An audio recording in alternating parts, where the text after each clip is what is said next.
Recently, I was in Addis Ababa, Ethiopia, and something very strange happened to me, and I had to be helped.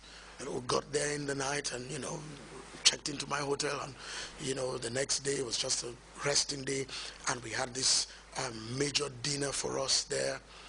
And when I got into the dinner, I had prior to that sent an email to my daughter and a few friends that please pray for me. I don't know what's happening. I'm not feeling well. I am breathless. Something is wrong. And when I walked into the dinner, my pastor said to me, Francis, how are you dealing with the breathing? And I said to him, sir, there is something wrong here. He said, don't you know you are 8,000 feet above sea level? I said, oh my God, that is what the problem is. I am used to Gambia, sea level, flat, and suddenly I found myself 8,000 plus feet above sea level, and every 5-minute walk I was breathless, thinking, what's going to happen? And all kinds of things come across your mind. Is this the final hour? What am I going to say? What is happening? Is this a mini stroke? Is it a heart attack? Is it this? And we all had such a good laugh, and we discovered that those of us who came from West Africa in this global conference, we were all affected, especially if it was our first time, because it looked okay. Other people were there, they were enjoying it, many people were in the hotel, but I was breathless, and I was wondering. But until you come into the true knowledge of what the problem is, you don't know. You might be saying, I'm dying, something is wrong, let me write my last will and testament. But when I understood what it is, I was okay. So it is with wisdom. You want to deal with altitudes, high altitudes. You want to deal with so many issues. You need to know what it is. If not, you will misprescribe because you have misdiagnosed. And a friend of mine cracked a joke. He said to me, now you know why West Africans find it difficult to win the long distance races. I said, exactly. And I know why they are very good at the sprints. Because those guys live 8,000-10,000 feet above sea level, so they're used to that. That's almost the height or altitude to which a plane might fly from here to Dakar. With compressed oxygen, other people are using their lungs to do the job. We need wisdom with whatever we do. We need to ask for wisdom. And King Solomon asked for wisdom, and God gave him. And the wisdom became the basis of his management, his guidance, his governance skills. Because, ladies and gentlemen, you would all realize that in life, there's always something to say or something not to say. There is a response to be made or a response not to be made. There is a scripture I want to end with. It's in the book of Proverbs. It's chapter 26, verse 4 and verse 5. If you read it on the surface, you may think that there is a mistake in the Bible. It goes something like this: never answer a fool according to his folly. Then the next verse says, answer a fool according to his folly. So for some time I've been wondering, but 1 minute you're saying do not answer, the next minute you're saying answer.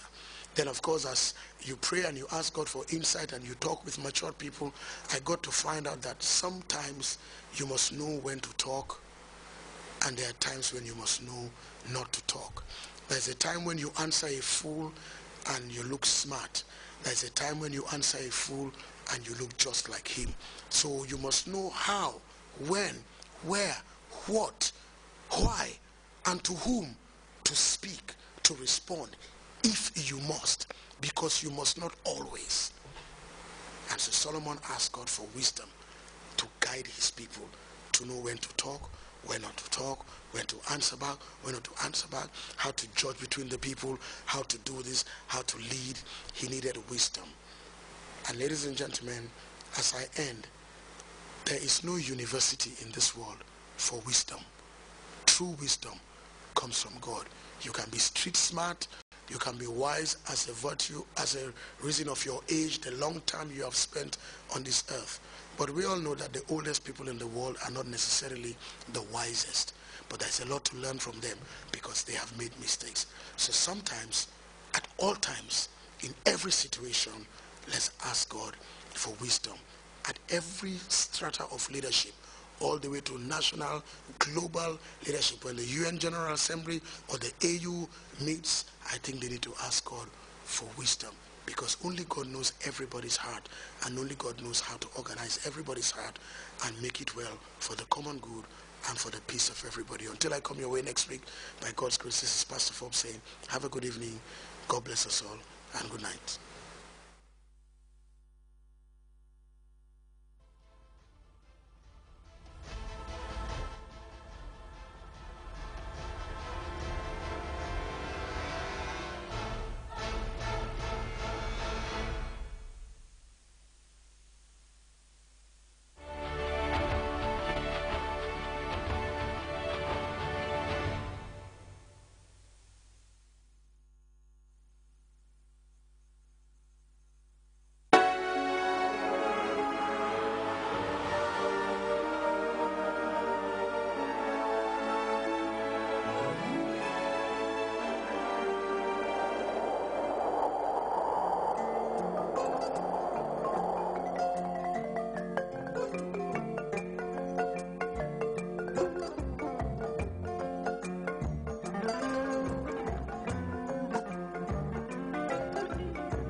Discover the smiling coast of Africa.